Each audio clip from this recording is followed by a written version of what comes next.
Hello, আসসালামু আলাইকুম। চলে আসলাম আপনাদের মাঝে আবারও।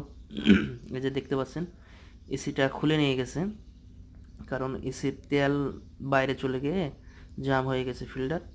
জিজ্ঞাসা করলাম যে কী অবস্থা এসির, কয় এসির এই অবস্থা। আমি তখন কাজে ছিলাম, ঠিক আছে। এই যে দেখতে পাচ্ছেন কাজ চলতেছে কিন্তু এসির, ঠিক আছে। ইনশাল্লাহ আজকে হয়তো এসিটা আবার ফিটিং হয়ে যাবে। এই যে দেখতে পাচ্ছেন, ওয়ার্কশপে নিয়ে যেয়ে আবার ফের নতুন করে দেখা যাচ্ছে ব্যাকআপ দিয়ে তেল মেল বের করে তারপরে তার মনে করেন যে নতুন করে তেল দিয়ে আবার ফের সুন্দর করে ফিটিং করবে গ্যাস ট্যাস দিয়ে। তো যাই হোক, যে যেখান থেকে দেখতেছেন অবশ্যই জানাবেন, ঠিক আছে।